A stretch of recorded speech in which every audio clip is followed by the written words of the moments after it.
Hey guys, Triple B here. We just had the 4th week of the budget build battle format. It's a tournament I'm running over on Limitless every Friday night, based in Australia though, so time zones might be a little bit tricky, but I promise there is a North American one coming up probably in the next week or two, so make sure to subscribe and keep up with the content so you'll know when that goes live. The entire format though, it's a little bit unique. It does operate in the standard format, so cards that are F block or forward are legal for play. The little trick with this though, making it a bit different, is no rule box cards are allowed. So Vs, EXs, Radiants, and Ace specs aren't going to be seeing play in this format, and you're only allowed running 2 copies of a card with the same name in your deck. So special energies, trainers, being your supporters, your items, even your Pokemon, just 2 copies, with the exception of basic Pokemon. So if a basic Pokemon evolves into a stage 1 that's in your deck, you can have 1 extra copy of the pre-evolution in there, just to help with consistency. If a basic can evolve into a stage 2 that's in your deck, you can have up to 2 extra copies of the basic in there, just to help with consistency. No extra copies of the stage 1 ever though, so you can effectively have a 4-2-2 line or a 4-1-2 line if you really want in there. Obviously Rare Candy helping out with that, so it makes for some interesting deck building potential. And we'll just get right into the top 8 though. So we did see Zen Pulse getting 1st place in the tournament this week, Jab getting 2nd, Rema in 4th, and Sporty Scientist getting 4th. Covering their deck list here, we're just going to go over the top 8, but there was 14 people that did show up for this week. In 1st place, so we had Okidogi, which is piloted by Zen Pulse. Okidogi having the ability Adrena Power. As long as it has a dark energy attached to it, it gets an extra 100 HP and its attacks do 100 more damage. You do have ways to kind of manipulate this though by having Luminous Energy. It's going to count for a dark and fighting simultaneously, so just have one of those on there and a basic fighting and you're good to go. The attacks will be doing 170, it's got 230 HP. It's a pretty beefy boy. We've also got Luxurious Cape in there to boost his health by another 100, bringing it up to 330 on a basic single prize Pokemon. Trade-off though, with the extra 100 HP this provides, it does make it so you're no longer a single prize Pokemon, so you will be giving up 2 prizes if you get knocked out. There is the option to go with Bravery Charm instead, so you're only going to get 50 extra health, but without the added prize risk that you'd normally get from the Cape.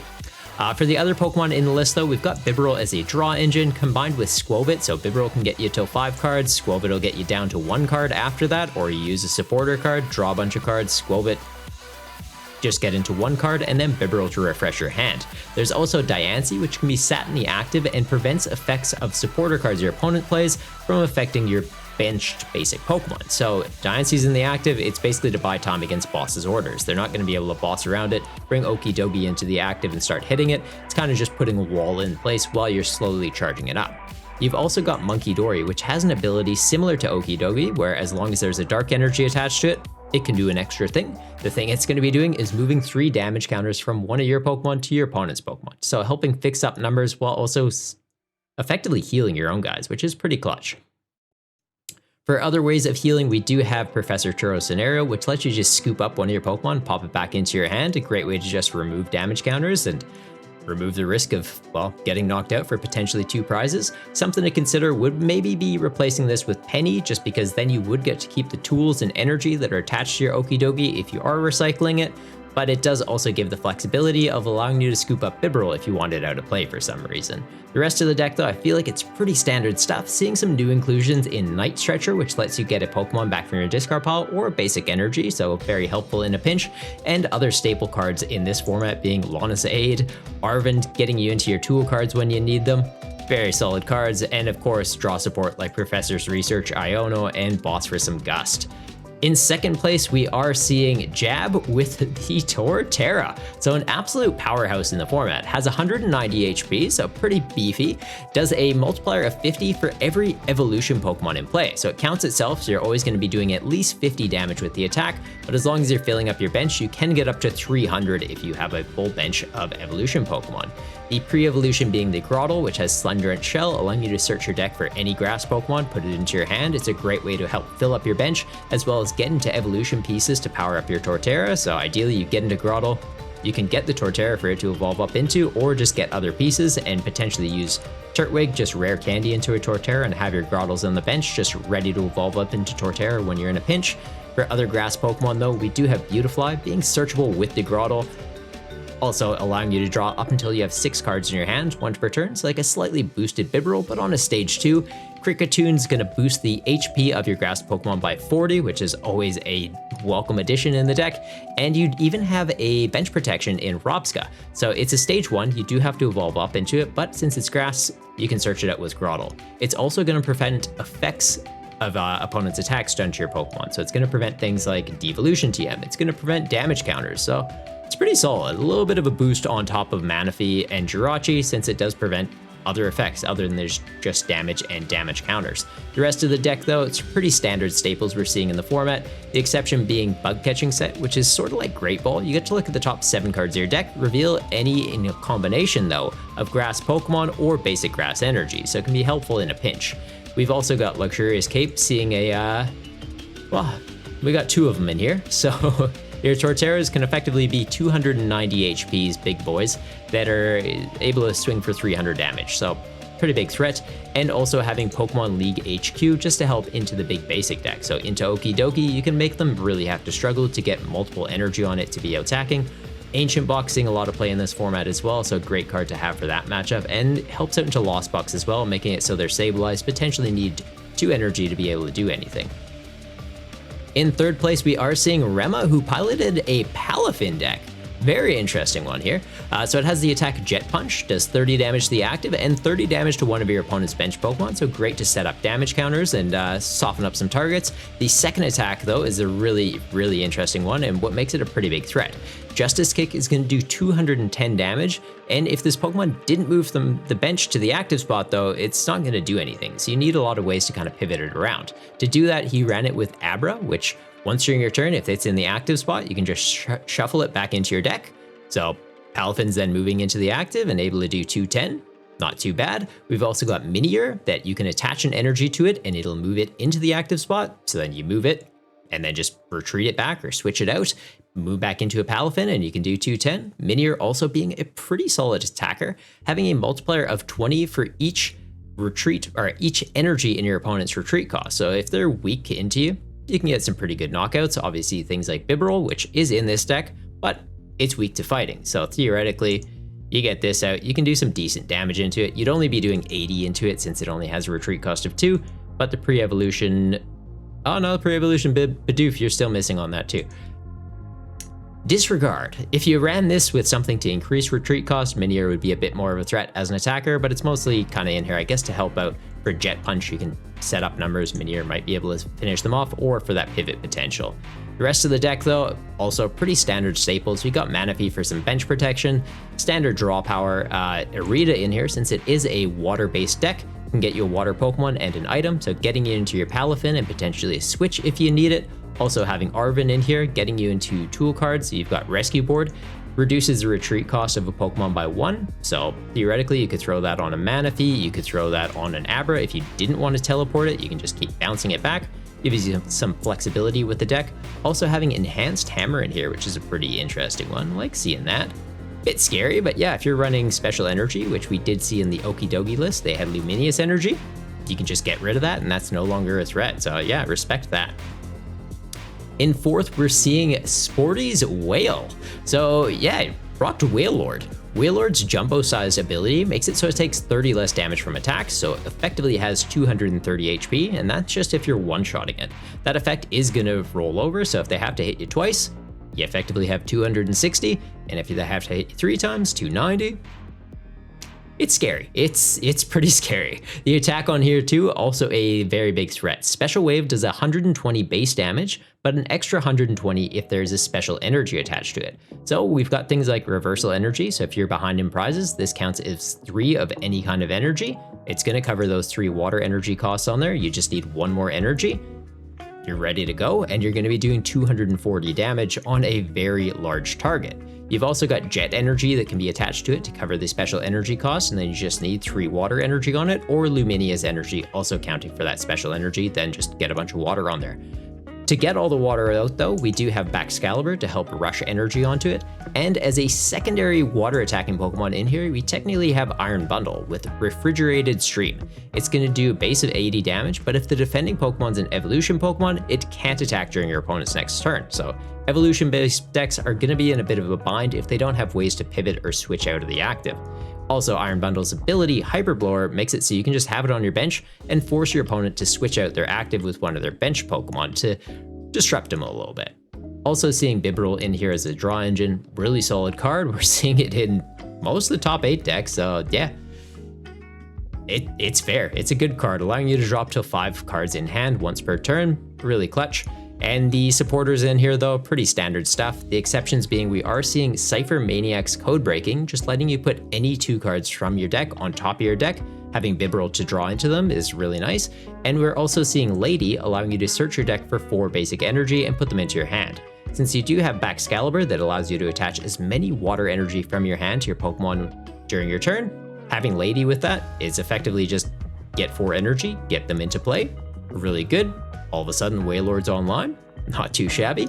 We do have 7 water energy to make sure we're not having any issue getting into those. Earthen Vessel to help get into those pieces as well. And since it is a water-based deck, seeing Irida show up in this too. So it can get you your Baxcalibur and a rare candy to get that online and get a Wailord online, or get into other pieces as you need them.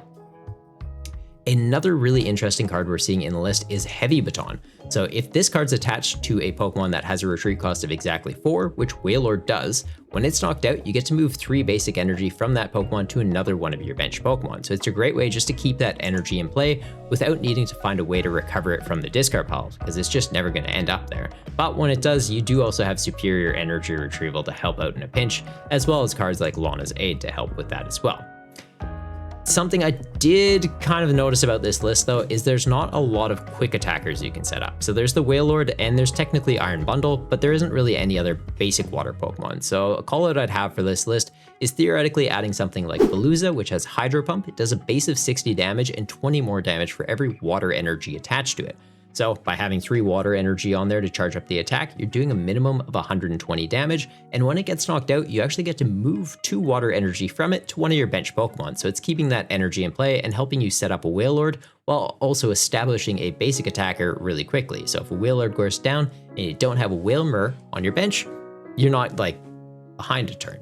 You have another attacker you can quickly charge up. Plus Heavy Baton going onto Veluza and then Veluza going onto a Wailord. It's kind of scary. In 5th place, we are seeing a mirror with, we're calling the deck the Immortal Slugs, because it has Gastrodon, which has the attack Recover, and also seeing the Luxurious Cape in here, bulking up its HP. So yeah, it's effectively a 230 HP guy that can swing for some decent damage and technically heal itself with Recover. The attack on here, Earthquake, does 170 base damage, but you're also going to do 20 damage to each of your bench Pokemon. Kind of sounds like a downside, but at the same time, we are seeing Munkidori in this list. So Munkidori can then just move those damage counters onto your opponent to help fix up numbers, maybe take out some low HP Pokemon. Not too shabby. Seeing Dunsparce as the draw engine in this one, so Runaway Draw allows you to just bounce this back into your deck and draw 3 cards, effectively making a great pivot Pokemon for you to be able to use. Can also just be eating hits off Gastrodon, and then when it's like, okay, these are at risk of being knocked out. If I use Earthquake one more time, you can just bounce them into the deck and get some draw power off it. So yeah, very interesting take. And we are seeing Lake Acuity in here as well, just to give some more life into Gastrodon. So as long as you have a water or fighting energy attached to a Pokemon, it's going to take 20 less damage from attacks. So all of a sudden he's effectively 150 HP. Cape puts him up to 250, and that will kind of roll over. So if they're not one-shotting you, effectively 270 over 2 turns, which is pretty interesting. Also seeing Bravery Charm in here.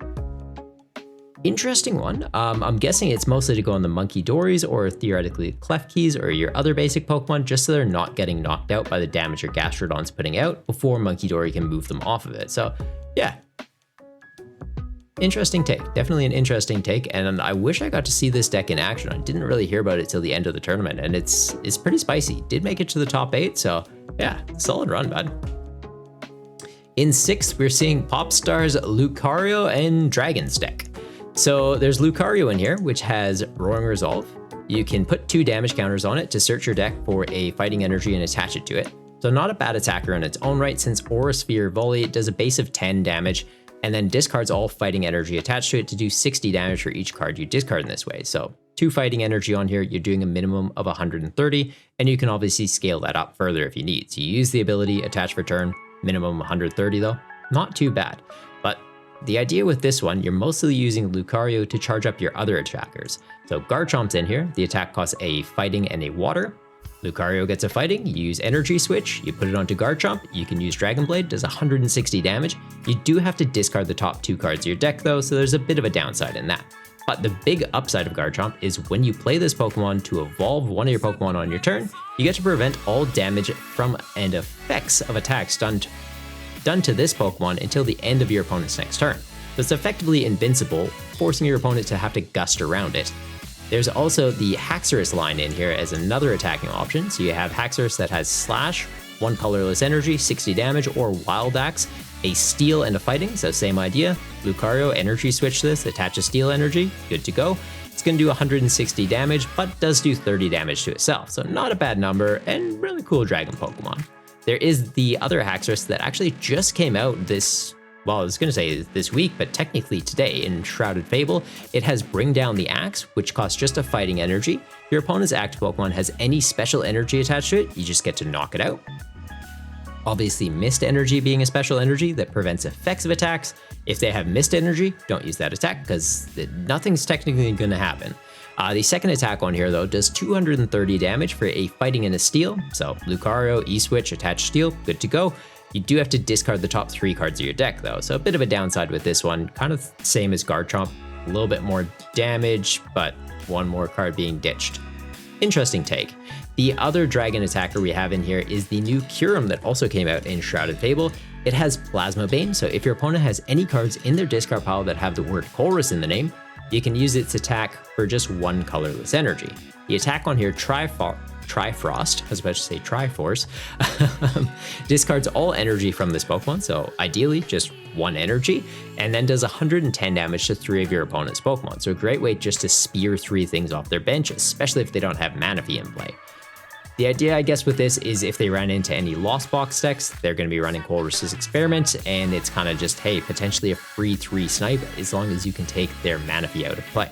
There is also a new Colress card that just came out with Shrouded Fable that potentially will see play. It lets you get an energy and a stadium card from your deck, so could be very niche and see some play in the future, but we didn't see any, at least not in the top 8 this week. So I don't think the Kyurem player really came up, but it's a nice tech to have in there.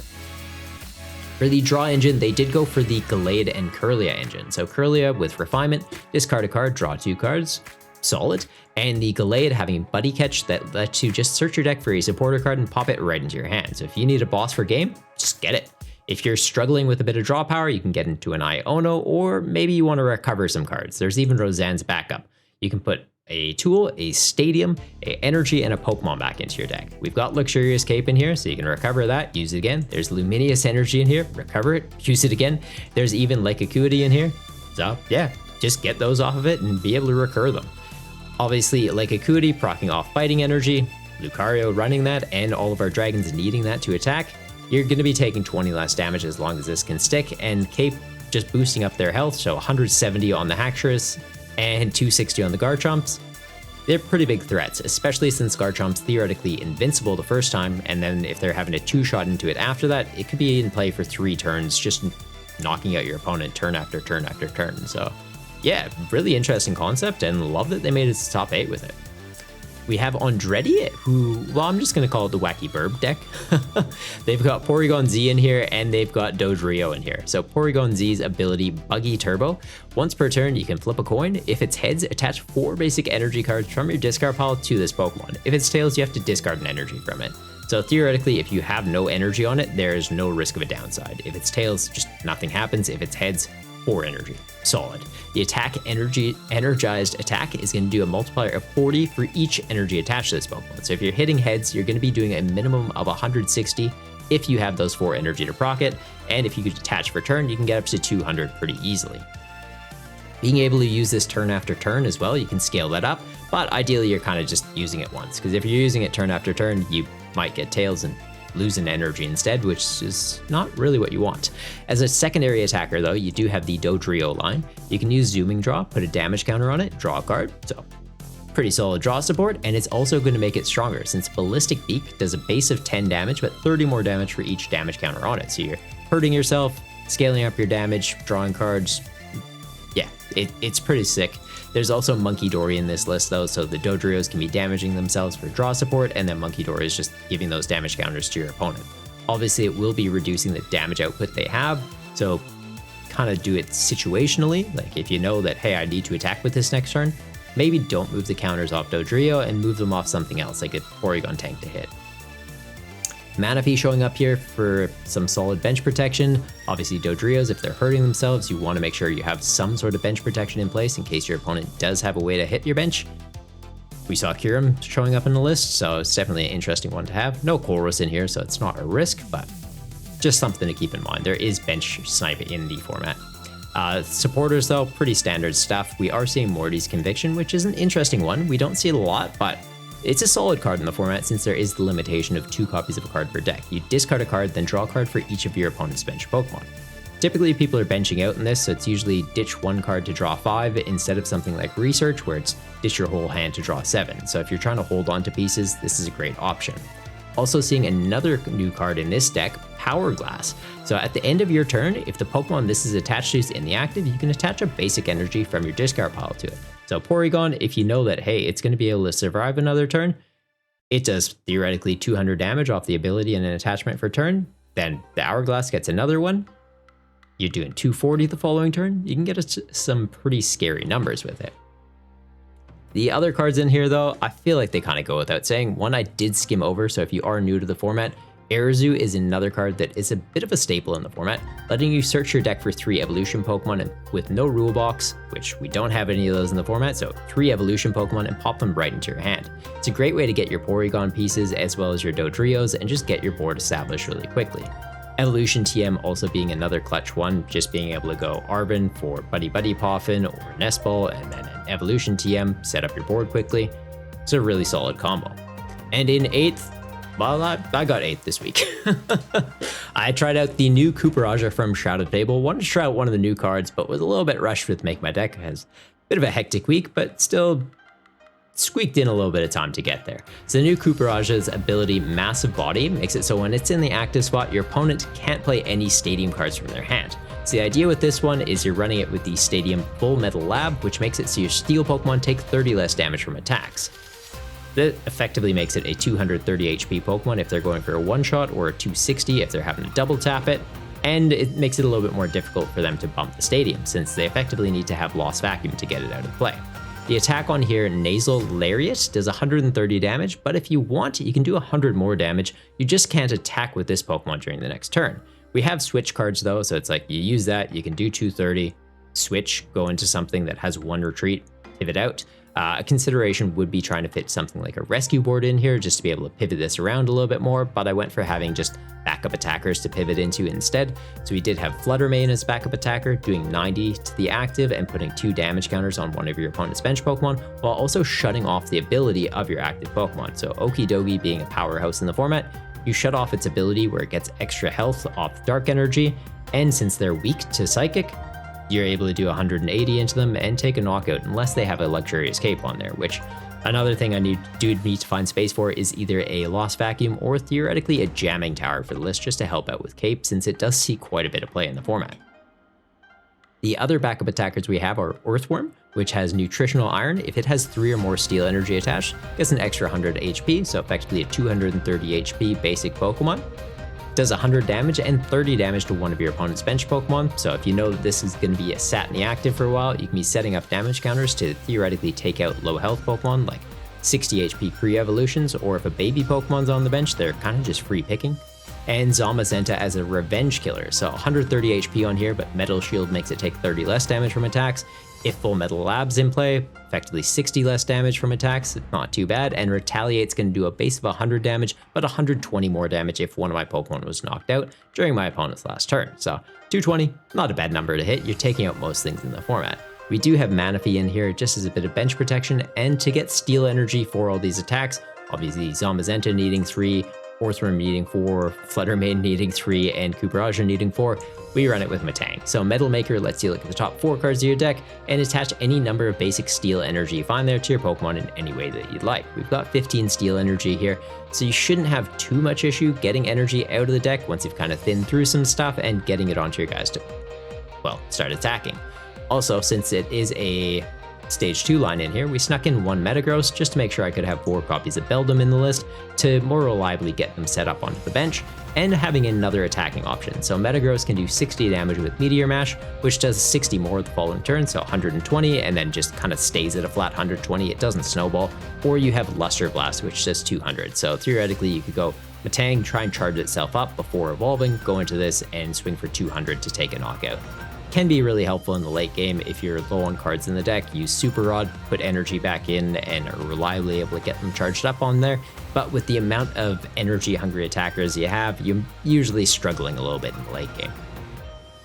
But yeah, I think that's pretty much it for the deck. The rest of the cards are pretty standard things. I did sneak in 1 copy of Rigid Band just to make it so stage 1 Pokemon take 30 less damage from attacks. Chuck that on Kuparaja, combining that with Full Metal Lab, you're going to be taking 60 less, makes it pretty bulky.